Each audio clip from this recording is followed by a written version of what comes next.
Morning বন্ধুরা, blog with অন্তরাতে আপনাদের আবার সবাইকে স্বাগত জানাচ্ছি। তো আজকের দিনটা শুরু হয়ে গেছে অনেকক্ষণ, এখন অনেকটাই লেট করেই আমি ব্লগিংটা শুরু করলাম, কারণ মনির আজকে পরীক্ষার লাস্ট দিন। তো ওকে স্কুলে টুলে দিয়ে এসে তারপর ভাবলাম যে তারপরে আপনাদের সাথে কথা বলবো। আমার রান্নাবান্না সব কমপ্লিট হয়ে গেছে, মনি ভাত টাতি খেয়ে গেছে। ওগুলো তাড়াতাড়ি বেরোবে বলে আরও তাড়াতাড়ি করেছি, কারণ ওগুলো লেটে বেরোলে কোনো ব্যাপার ছিল না। তো ওবি এখন আমি একটু টিফিনে ভাত খাবো, প্রচণ্ড যে খিদে পেয়ে গেছে মনিকে স্কুল দিয়ে আসার পর। ওবি এখন এক গাদা ফাইলপত্র নিয়ে বসেছে। এই যে ওবি এক গাদা ফাইলপত্র নিয়ে বসেছে। আমি বললাম খেয়ে নাও, ভাত হয়ে গেছে। বলে এখন খাবো না, পরে খাবো, যখন খাবো তোমাকে বলবো। আর এইগুলো সব কেউ কেউ রোদ পোয়াচ্ছে, আর ওই দুজনে একটা ঢাকা নিয়ে টানাটানি করছে। এই জলের ঢাকা হয় না, সেই ঢাকা নিয়ে টানাটানি করছে দুজনে মিলে। তো আমি পেঁয়াজ কলি তরকারিতে একটু ঘি দিয়ে ভাত খাবো। ওবি এখন খাবে না বললো, কারণ ওবি একটু পরেই বেরিয়ে যাবে। ও নিজে ভাত যেমন ভাত খাওয়ার সেরকম খাবে বলে ওগুলো টিফিনে কিছু আর খাবো না। আমি খেয়ে নিই, আমার খুব খিদে পেয়েছে। তারপর ওকে 2 বালতি ভিজিয়েছি, এখন আবার এটা কাচবো। তো চলুন আমি আগে খেয়ে নিই তারপরে কথাবার্তা হবে, কারণ আমার খিদে পেয়ে গেছে প্রচণ্ড জোরে। মনিকে যখন স্কুলে দিয়ে ফিরছি না, তখনই পেট চুচি করছে, এত জোর খিদে পেয়েছে। তাই কী রান্না করলাম দেখাই আপনাকে। হচ্ছে আলুর পেঁয়াজ কলির দিয়ে তরকারি, চিংড়ি মাছ যদিও দিইনি। এখানে বেগুন ভাজা, যেটা ওবি খাবে, আমি খাবো না, মলি খেয়ে গেছে অলরেডি। যদি বুঝি একটা ভেজে নেবো, একটা কি দুটো ভেজে নেবো যদি বুঝি, যদি না বুঝি তাহলে ভাজবো না। আর যদি বলে এটাতেই হয়ে যাবে। আর এটা হচ্ছে ধনে পাতা দিয়ে মুসুর ডাল। মুসুর ডালটা নিচের ঠোকাটা পড়ে গেছে। আর মলি আসার আগে, মানে মলি এলে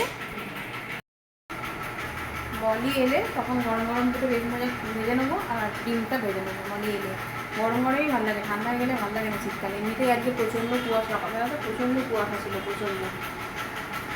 আমি খেয়ে নিই, অনেক লেট হয়ে গেল, আমার কাঁপিয়ে যেতে হবে। আজকে আমার মনি আবার একটু দেরি করে ফিরবে, কারণ হচ্ছে মনি আজকে ওর বন্ধুদের সাথে, যেহেতু লাস্ট দিন, বন্ধুদের সাথে করবে, বললো খেতে যাবে, চুরমুর কিংবা আলু কাবলি খেতে যাবে। আদৌ চুরমুর খেতে যাবে না অন্য কিছু খেতে যাবে আমি জানি না, যেটা খেতে যাবে ওরা। আমি টাকাও নিয়ে গেছে, সবাই বন্ধুরা মিলে, লাস্ট দিন বলে সব বন্ধুরা মিলে একসাথে খাবে।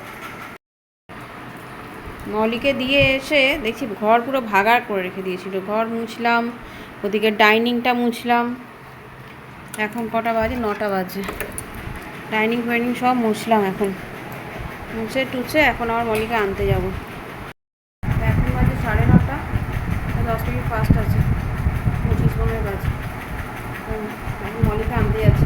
কিচ্ছু মাঝে যেমন ছিল তেমনই করেছি, ঘরটা মুছে সোজাবটা পরে আর এটা নিয়ে নিয়েছি। তুমি বলে চাদর ওই জামা কাপড়গুলো কেটেছিলাম শুকানো, টাইমই পাইনি। মলি আজকে বন্ধুদের সাথে খেতে গেছিলো, খেতে গিয়ে ওকে আনতেই গেলাম আমি। আমাকে ফোন করে বললো বন্ধু ফোন থেকে 3টের সময় মা বেরোবে বাড়ি থেকে, 3:30টার সময় নিয়ে এলাম। আমি যখন ফোন করলো তখন আমি বললাম না, ওর জন্য ওয়েট করে লাভ নেই, অভিও বেরোচ্ছিলো, আমি খেয়ে নিলাম। 2:30টার সময় খেয়েছি আজকে। খেয়ে দে তারপরে 3টে নাগাদ বেরোলাম।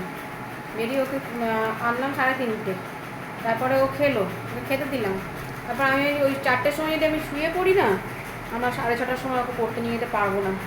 আর ঘুমোইও নি, জানেন, সেই থেকে জাগা, সেই থেকে চলছে, সারাদিন চলছে, আমি একটু রেস্ট পাইনি। তো নিয়ে চলে আসি।